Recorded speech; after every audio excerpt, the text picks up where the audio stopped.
सभी छात्र छात्राओं का ऑनलाइन क्लास में आपका स्वागत है। जैसा कि सरकार की मंशा है कि छात्रों को ऑनलाइन के द्वारा विषय की जानकारी दी जाए, आप सबका आज विज्ञान के बारे में, रसायन के दैनिक जीवन में उपयोग के बारे में अपन पढ़ेंगे। आपको किसी प्रकार की समस्या हो तो आप वापस ग्रुप में शेयर कर सकते हैं। जैसे कि जो सब्जेक्ट पढ़ाया गया है उसमें अपने को क्या समस्या आई है, तो आप उस प्रकार के प्रश्न वापस बना के ला सकते हैं और घर बैठे ही ऑनलाइन क्लास के द्वारा शिक्षा ग्रहण कर सकते हैं। आज मैं अमित जी सर से निवेदन करूंगा कि आप दैनिक जीवन में रसायन के उपयोग के बारे में छात्रों को बताएं। धन्यवाद।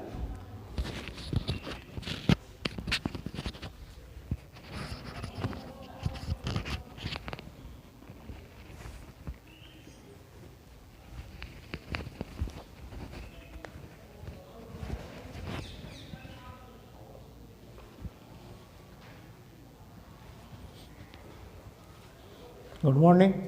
आज हम पढ़े थे ब्रास्ट एंड लोरी संकल्पना। अब पढ़ेंगे लुईस संकल्पना। ओरेने संकल्पना में हमने पढ़ा था कि जो हाइड्रोजन आयन देते हैं वो क्या कहलाते हैं? अम्ल। और जो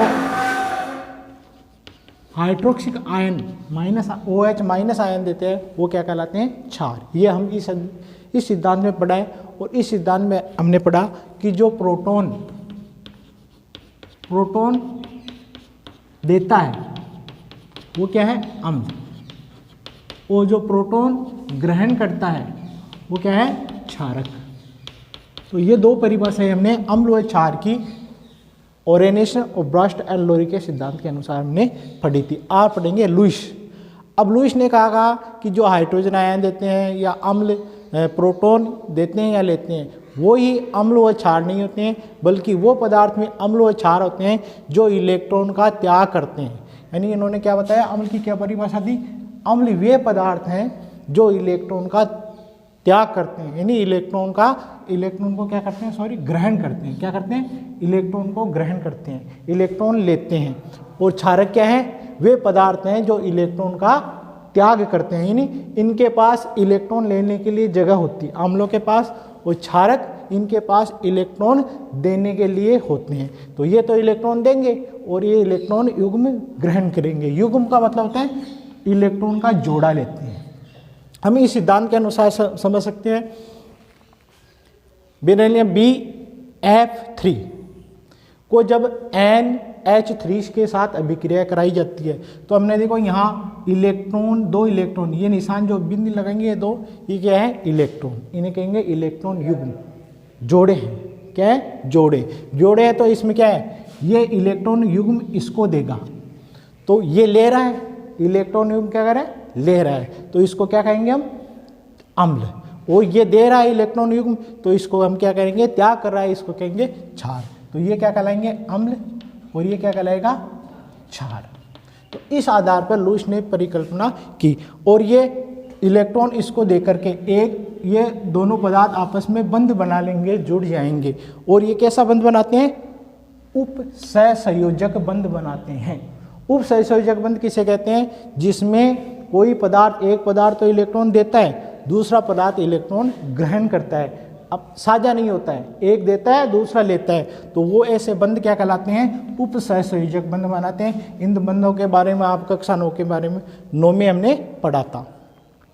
अब देखो इसको हम परिभाषित करें लुईस संकल्पना को, तो हम इस प्रकार परिभाषित कर सकते हैं कि इस संकल्पना के अनुसार इलेक्ट्रॉन की कमी वाले यौगिक, यानी जिसके पास इलेक्ट्रॉन ले सकता है, देने के लिए नहीं होता, कमी होती है, वो इलेक्ट्रॉन लेगा, वो पदार्थ क्या कहलाते हैं? अम्ल का कार्य करते हैं। जैसे इसके पास इलेक्ट्रॉन की कमी थी, इससे लिए इसने, तो ये क्या कहलाएगा? अम्ल। ये पदार्थ क्या कहेंगे? लुईस। किसने दिया था ये सिद्धांत? लुईस। तो इसके नाम पर ही इसका सिद्धांत क्या बन गया? लुईस अम्ल कहलाते हैं। जैसे उदाहरण BF3 AlCl3 एल्यूमिनियम क्लोराइड, ये दो ऐसे उदाहरण हैं जिनके पास इलेक्ट्रॉन की क्या है? इनके पास इलेक्ट्रॉन की क्या है? कमी है, इनके पास इलेक्ट्रॉन की कमी है। अब दूसरे पदार्थ वो भी हो सकते हैं जो धनायन, धनायन के पास क्या होगा, इलेक्ट्रॉन त्यागते हैं तब प्लस आवेश आता है। तो इसके पास जो धनायन, साधारणतः धनायन यौगिक जिनका अष्टक अपूर्ण होता है, जिनके पास 8 इलेक्ट्रॉन पूरे नहीं होते हैं, वो क्या कहलाते हैं, लुईस अम्ल। जैसे magnesium +2 ion, sodium plus ion, इनके पास 1 इलेक्ट्रॉन की कमी है और इसके पास 2 इलेक्ट्रॉन की कमी है। तो इलेक्ट्रॉन की क्या है, कमी। और हमने ये बताया जिसके पास इलेक्ट्रॉन की कमी हो वो क्या कहलाएंगे, ये पदार्थ क्या कहलाएंगे, अम्ल। किसके अनुसार, लुईस के अनुसार। तो इसे क्या कहा गया, लुईस अम्ल। और कौन से, जिनमें इलेक्ट्रॉन की कमी हो। अब ये धनायन भी हो सकते हैं और यौगिक भी हो सकते हैं। अब बात करते हैं क्षार क्या कहलाते हैं, जिनमें इलेक्ट्रॉन धनी, धनी का मतलब होता है धन, जिसके पास दौलत हो, और इसके धनी मतलब यहाँ किसकी बात हो रही है, इलेक्ट्रॉन की।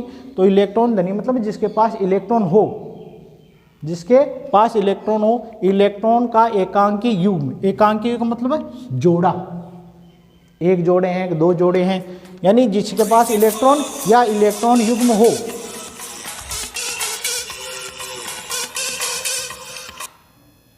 इलेक्ट्रॉन युग्म रखते वाले यौगिक क्या कहलाते हैं, क्या कहलाएंगे, क्षार की तरह कार्य करते हैं, इन्हें लुईस क्षार कहते हैं। जैसे जल, कितने इलेक्ट्रॉन युग्म है इसके पास, 1 2, 1 जोड़ा ये हो गया और 2, 1 ही हो गया। तो कितने इलेक्ट्रॉन युग्म हो गए इसके पास, 2 इलेक्ट्रॉन युग्म हो गए। इसके पास कितने इलेक्ट्रॉन युग्म है, 1। तो ये क्या कहलाएंगे, क्षार कहलाते हैं। ये क्षार तो साधारणतः क्या होते हैं, ऋणायन होते हैं, जिन्हें इलेक्ट्रॉन की अधिकता, जैसे OH- आयन, Cl- आयन आते हैं। अब इन्होंने क्या कहा, अब इस परिकल्पना का फायदा क्या हुआ, ये क्या कहलाएंगे, क्षार। क्या कहलाएंगे, क्षार। अब इस परिकल्पना का फायदा क्या हुआ कि इन्होंने जो परिकल्पना थी पहले, उन्होंने बताया जो हाइड्रोजन आयन या हाइड्रोक्सिक आयन देते हैं वो क्या कहते हैं, अम्ल या क्षार कहलाते हैं, या प्रोटॉन लेते हैं या देते हैं वो अम्ल क्षार कहलाते हैं। इस परिकल्पना ने यह सिद्ध कर दिया कि कोई भी पदार्थ जिसके पास हाइड्रोजन नहीं है वो पदार्थ में अम्ल व क्षार की तरह कार्य करते हैं। तो इस सिद्धांत में कोई कमी नहीं थी। इन सिद्धांतों में जो कमी थी उसने इस सिद्धांत ने उन कमियों को क्या कर दिया, पूरा। अब इस सिद्धांत, इसको हम देखते हैं किस प्रकार ये जोड़े बनाते हैं। अब देखो बी, ये है यौगिक बी, ये पहला पदार्थ F3। तो इस प्रकार ये जमे होते हैं। अब हमने देखते हैं कि बी का परमाणु क्रमांक कितना होता है, बेरिलियम का क्या परमाणु होता है, 5। और जो हम इसका इलेक्ट्रॉनिक संरचना बनाते हैं तो इसमें 2 इलेक्ट्रॉन होते हैं और इसके बाहर वाले में कितने इलेक्ट्रॉन होते हैं, 3। तो हम यहाँ में 3 ही बना रहा हूँ, तो यहाँ इसके पास कितने इलेक्ट्रॉन हैं, 3 इलेक्ट्रॉन होते हैं।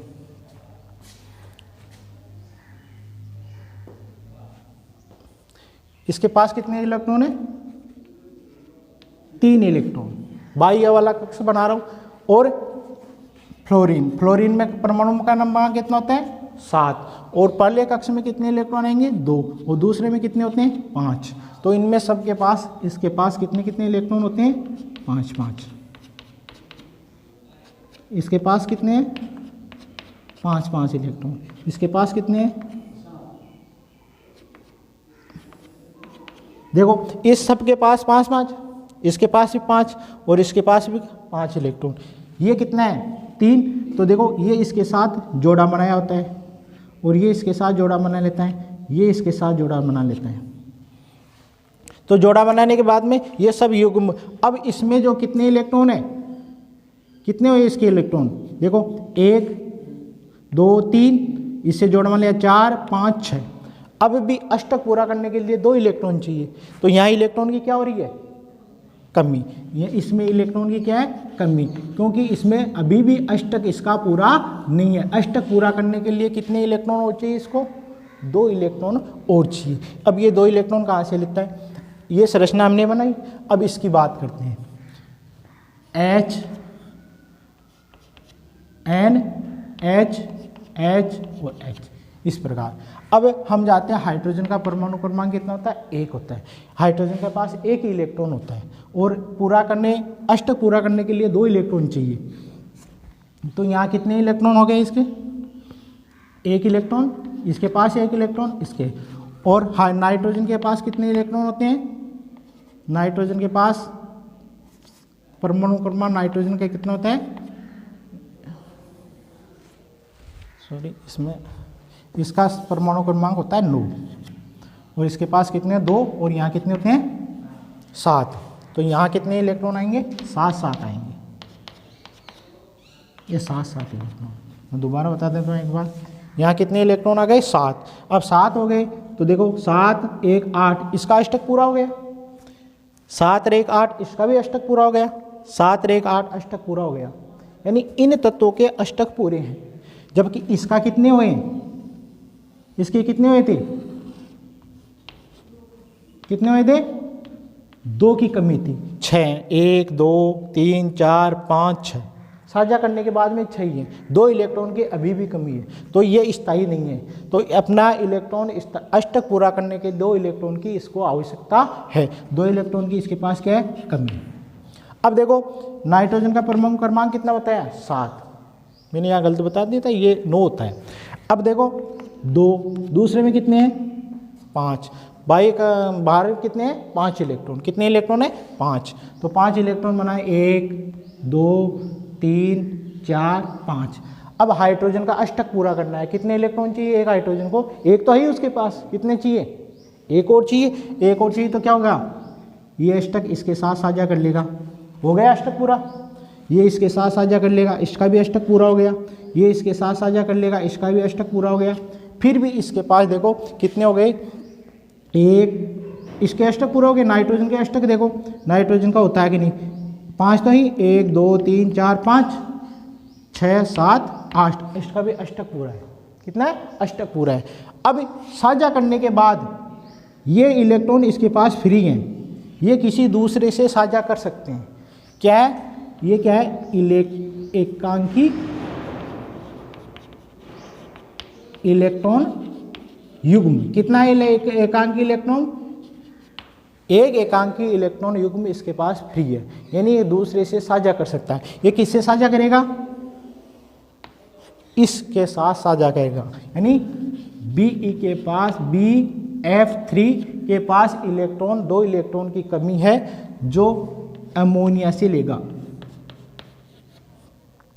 इससे लेगा और ये इलेक्ट्रॉन इसको दे देगा, इसका भी अष्टक पूरा हो जाएगा, इसका भी अष्टक पूरा है और इसका भी अष्टक पूरा हो जाएगा। इस प्रकार ये बंध बनाता है, यानी एक इलेक्ट्रॉन ये तो क्या है, देता है और ये क्या करता है, ग्रहण करता है।